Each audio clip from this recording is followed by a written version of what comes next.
Ladies and gentlemen, welcome again to the analysis of YOLENO TV. I hope you're well from wherever you're watching this channel.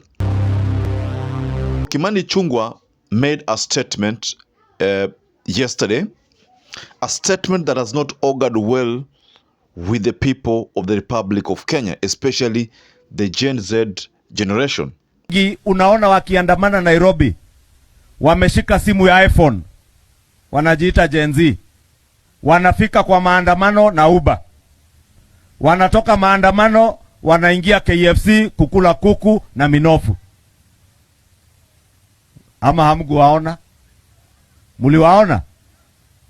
Maji ni ile ya chupa. Hao hawajui kukosa stima ni kitu gani. Hawajui mtu wako Eldama Ravine 35% peke yao ndio wako na nguvu ya stima ama umeme kwa manyumba zao. Wale wako na umeme Nairobi 100%. Tumeweka milioni 50 in every constituency, na hapa Baringo County another 1 billion shillings ya kuhakikisha 100% connectivity ya stima Baringo County imefika. Lakini mtu wako na stima Nairobi hawezi elewa shida ya mtu wa Baringo. Ataelewa kweli? Someone by the name Mohamed Hassi, that Twitter handle, he calls himself Mr.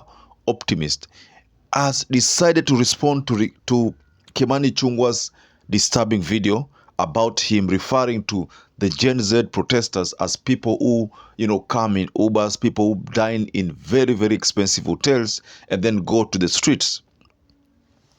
So before we go to that tweet that Mohamed Hassi has shared, please just respond by liking this video. It's so important if you like this video, because that is the only way YouTube shares our video. Now, subscribe to our channel if you're not subscribed before. To existing subscribers, thank you so much for your support. And Mohamed Hassi seems to be responding to what Kimani Ichungwah said. And Kimani Ichungwah's statement,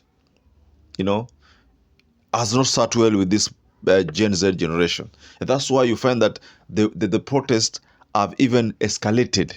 So in fact, what Kimani Ichungwah has done, ameongeza tu chumvi katika kile kidonda, na kidonda kinawasha zaidi. So let me take you to this tweet first. Mohamed Hassi says to Honorable Kimani Ichungwah, I have watched this clip over and over again, and I'm afraid to tell you that you have missed the nature of the current protest. The fact that young, smart, educated Kenyans armed with iPhones, expensive sneakers, designer jeans, and leather jackets have well-kept dread and are willing to come out to picket and face off with the police should worry any politician in Kenya. Be very afraid, Mheshimiwa. It means they are ready to step out of their comfort zones. Honorable Ichungwah, you should be busy burning the midnight oil on how to handle these young, agitated youths. These are not your ordinary youth, Mheshimiwa. First, these individuals have dismantled the tribal barriers that had previously separated them. When they speak, their intelligence and sophistication are evident. They are not as stupid and ignorant as previously assumed. You cannot tell them by their accent or how they speak. 2. These individuals possess no political affiliation. Their freedom is akin to that of a bird. They are everywhere, from Meru to Kisumu, from Eldoret to Mombasa, from Kwale to Kiambu, from Garissa to Kisii, and the list goes on. Did I hear you say it's only in Nairobi? Then you need to update yourself. 3rd, these individuals don't require any mobilization fees, which is why, as you just mentioned, they collaborate to use Uber. There is nothing wrong with taking an Uber. If anything, the Uber driver would most likely be their tribe, Gen Z. 4, these guys don't need handouts. As you state, they joined together to enjoy a decent meal after their protest. This would certainly piss off any politician. Most likely, Gen Z would be serving them. 5, these individuals have amazing goodwill from Kenyans. When you see a Somali restaurant providing them with free food, water, Jamia Mosque providing a safe haven for their tear gas comrades, it's important to remember that these are not normal times. When was the last time you saw a hijabi-clad lady in sneakers facing off with a cop? 6, these guys look out for each other. Did you see the many young Gen Z doctors and lawyers who came out to help their own? Did you see young photojournalists and cameramen protecting their fellow Gen Z protesters from police who are trying to use force? Eighth, these individuals don't light up tires to obstruct roads, they don't smash windows to steal from shops, and they don't destroy cars by burning them. These guys are too sophisticated for that. 9. These guys are gainfully employed and some run their own hustles. 10th, these guys are leveraging technology. They are ahead of everyone else. These guys turn their mobile phones into walkie-talkies for ease of coordination. These guys are even ready for the internet shutdown as they have equipped themselves with Starlink. Honorable Ichungwah, we are in uncharted waters. You should be burning midnight oil to explore how to reach out to this youth. Well, to reach out is also easier said than done. It is a challenge because it is hard to figure out who is their leader and who is a follower. People have long accused these young Kenyans from middle class families of neglecting matters of national concern. Now that the finance bill has brought them to the forefront, it is crucial to engage them as they are well prepared for the long haul. I hope you notice even Baba is shocked, or rather pleasantly surprised. Mheshimiwa, let this serve as a thought-provoking topic for the weekend, as these individuals are the true shareholders and they aspire to reclaim their nation. As always, I choose to remain an optimist. I wish you good luck, Mheshimiwa. So I think I agree with the tweet. The tweet is a bit long, about 10 points there, but I agree with Mohammed in the things that he's talked about. The response is to Kimani Ichungwah. But still, I want to take you to something that was mentioned by Atwoli. You know, Atwoli said something. And this is the first time I want to agree with Atwoli after he decamped to William Ruto's side. Atwoli said this issue of hustlers, back then Ruto was using the term hustlers to try to tell the youths that they are hustlers. So the youths bought the idea. So because the youths bought the idea, they expected that they would stop being hustlers and maybe be, people benefiting this government. But they have long realized that that was just a political gimmick.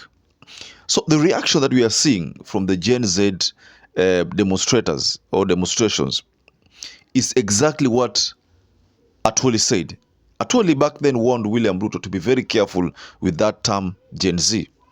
And also, if you go to a video that the former president Uhuru Kenyatta released, it's a video that was shared about a statement that Uhuru Kenyatta mentioned some times back. Uhuru said something about youths, how delicate the matter was, the youths, and even he went to an extent of warning the youths against being misused. But what happens is that the youth did not buy the idea back then. So that's why we are finding ourselves in these messes.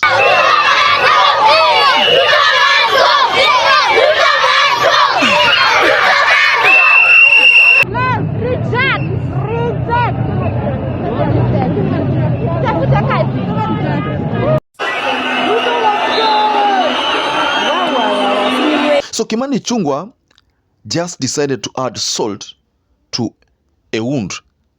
So what he has done is like, jumping out of frying pan into the fire. Kimani Ichungwah has just escalated this matter.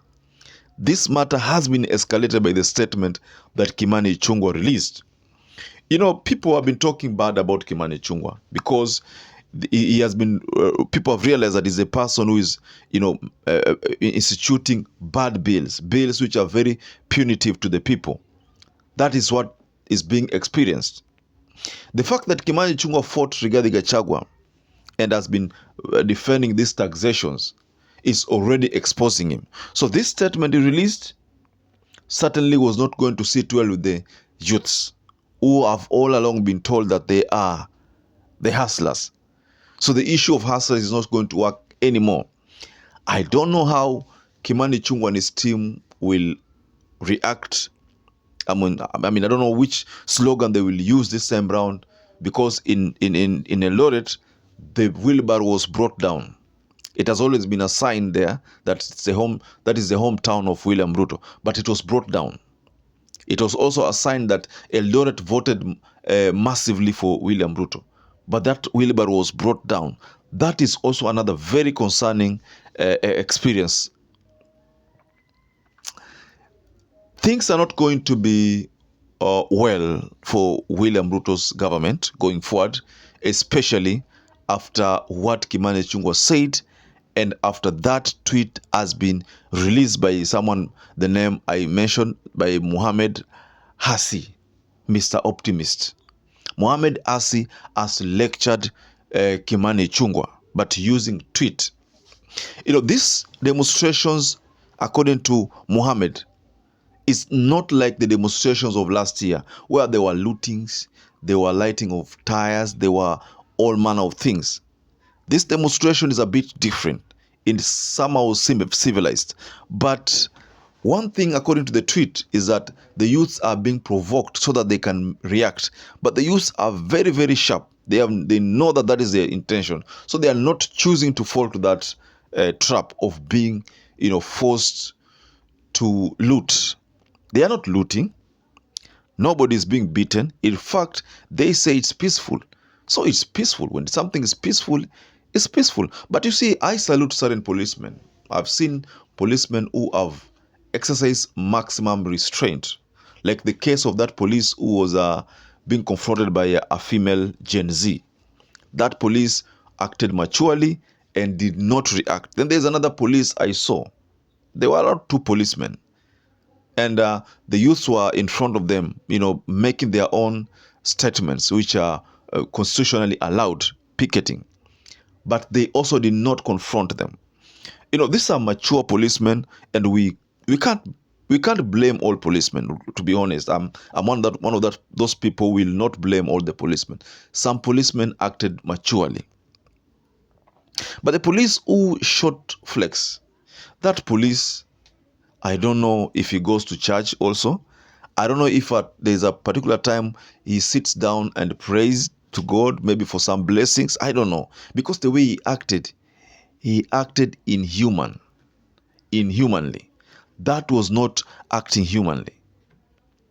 I don't know about how you perceive it, but personally, that was not okay. He should have used even a rubber bullet. Why was it necessary to use, live bullet? And Alfred Mtua has not come out to condemn it.